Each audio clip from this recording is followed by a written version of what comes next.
Alright guys, welcome back to the channel. On this video we are going to be talking urethane clear coat on the cheap and the airbrush settings. Before we start this video, I just want to make sure so the YouTube experts don't go crazy. I know if you buy urethane, automotive urethane clear coat, apparently that's better, but that's also a lot more expensive.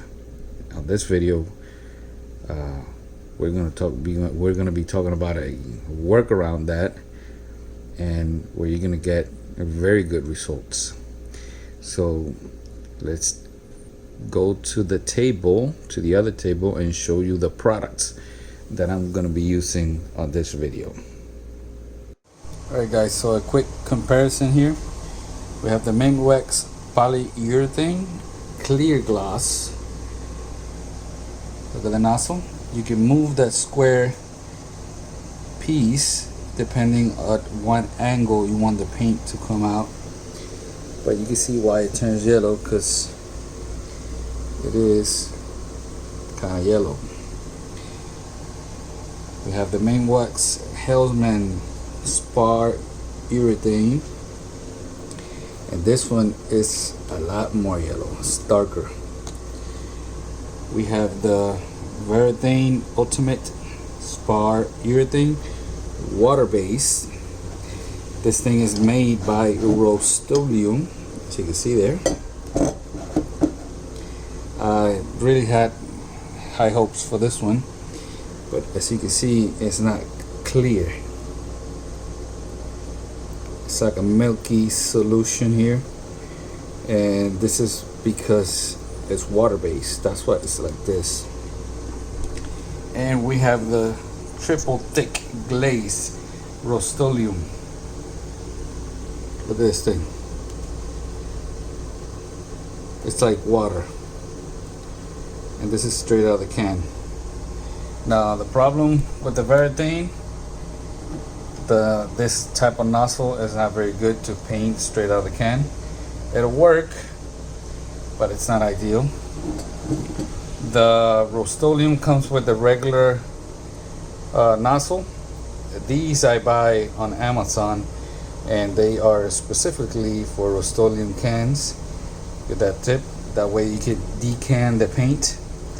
And these cups I have here, they have lids. So all I do is cut a hole, and it makes decanning the paint a lot easier to use in the airbrush. So let's go back to the table and keep talking. Alright guys, so let's put the airbrush to the side, and here is the guinea pig for this video. On this side we have flat white glossy Rust-Oleum, this color, and this is with the Min Spar urethane,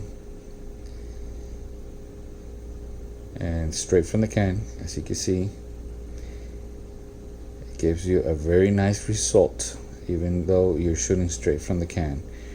Now it's not really smooth, as you can see here, but you really can't see that, you know, with your eyes. And you could polish this and it'll be even better. So this right here is not polished. Nothing I'm going to show you is polished. Now here on the top is the polyurethane, which is what I usually use. And it looks ugly as hell, but it's because of this side. It got crust contamination. Look at this. This is the triple thick Rust-Oleum.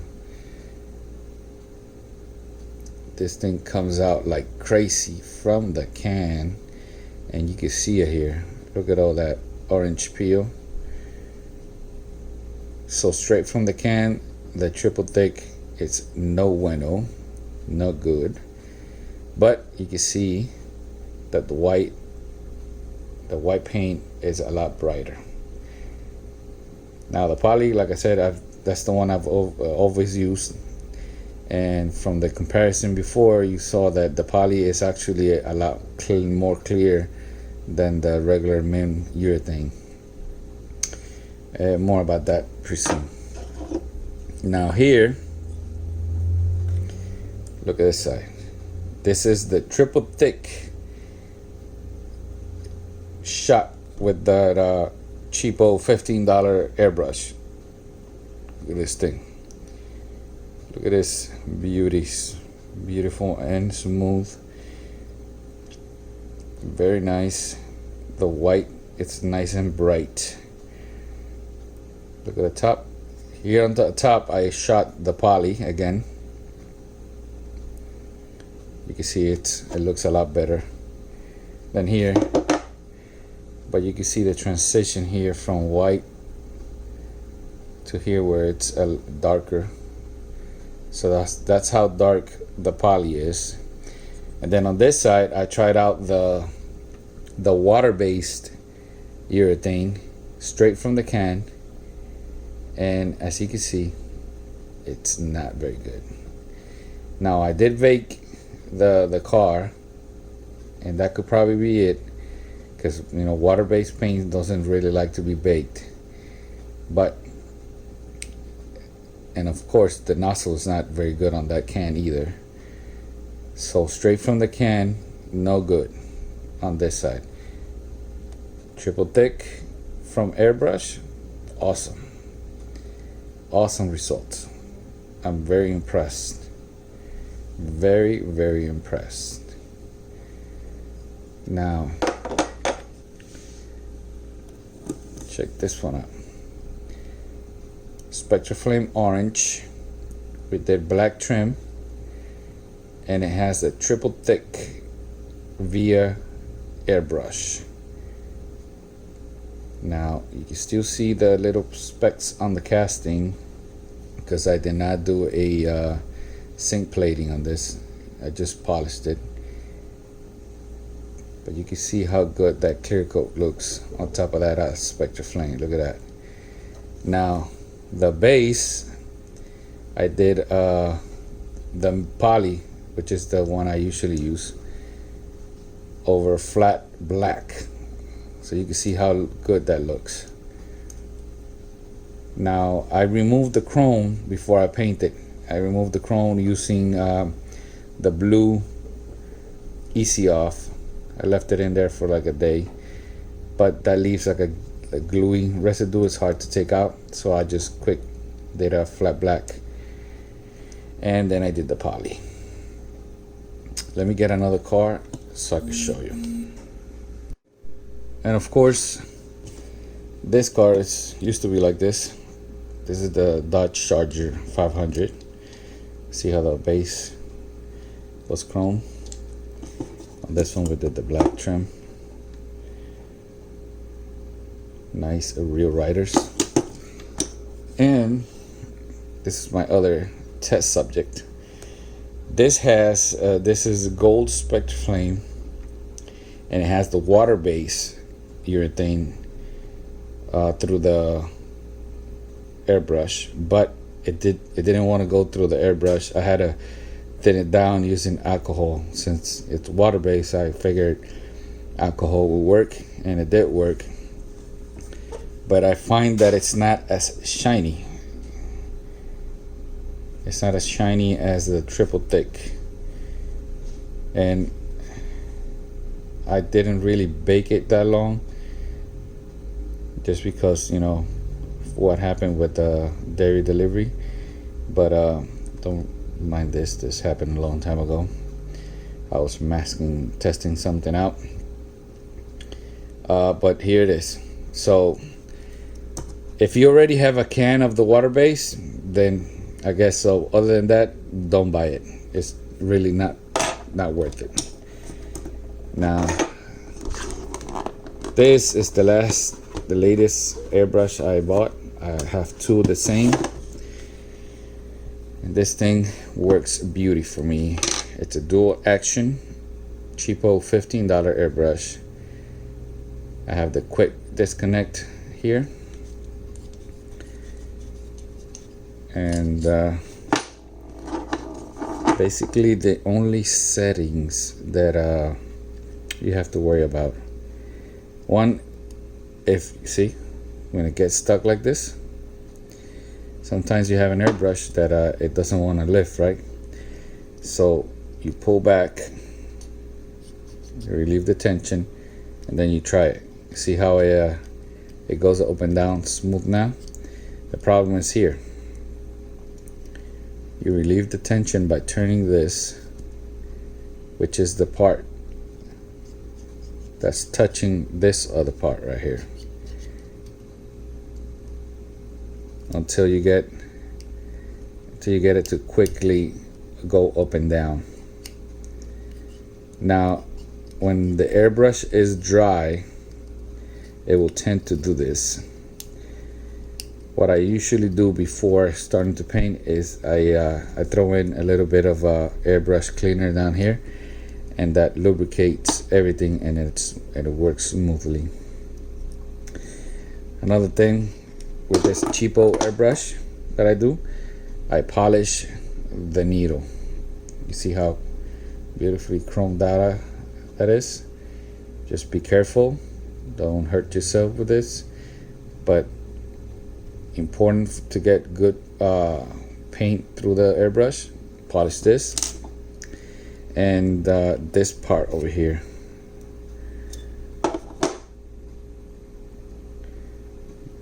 You see I also polished that. This will fit in there both way, but you can see that it has this notch that's intended to go towards the back, and that's basically it.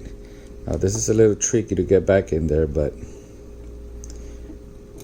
it's a lot easier if you don't have a camera right in front of you. But like I said, I use and of course with air this will go up a lot faster. So let me show you another airbrush and I'll be back. Alright guys, I'm back. Now this is the airbrush cleaner that I bought, and this is what I was telling you about. Let me remove the little red cap here.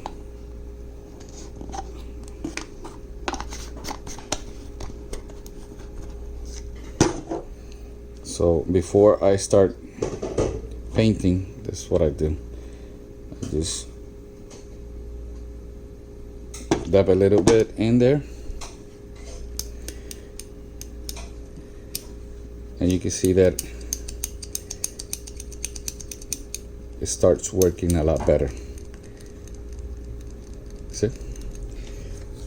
And after I finish cleaning it up, I also dab a little bit in there, just to keep everything a little bit, lubricated. And because a lot of people ask me what I use to clean it, since I usually don't like using acrylic paint, acetone. A lot of people are gonna go crazy because they got their expensive airbrushes, but that's what I use. I use acetone, and I clean everything with acetone. Once I make sure that there is no residue of paint, then I do a little bit of this. I ran some alcohol, distilled water, and then finish up with this again, just to make sure, because acetone and alcohol tend to dry up everything. This will lubricate the little gaskets inside the airbrush. Now I also own this one. Alright, on this one I really don't use it. I've only tried it one or twice.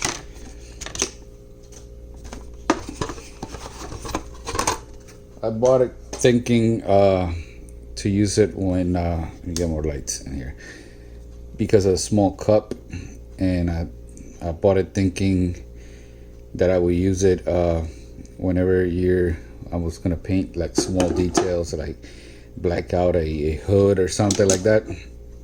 But this thing has the 0.2 millimeter needle, and enamel paint and even the Spectra Flame paint doesn't really like going through this. It's too small. So I stick with this one, which has the 0.3 millimeter needle. So this one, it's basically out of service right now, because you know, I guess with acrylic really thinned out paint, it will work for very small details, but like I said before, I really don't use acrylic paint. And that's gonna be it for today, guys. Hope you liked the video on the cheapo method of clear coat. Here's the result with white paint. And keep in mind, this is flat white. This is not gloss white. I've mentioned this before. I always use flat paint whenever I can, because clear coat likes to stick to flat paint. Whenever I use a color like this, then I just have to go really slow and build it up, because clear coat really doesn't like to stick to glossy paint. So that's gonna be it for today, guys. Let me know what you think of this beauty right here. And that's gonna be it for today. Thank you for watching. Remember to subscribe and hit that little bell so you can get notified on my next video. Peace out.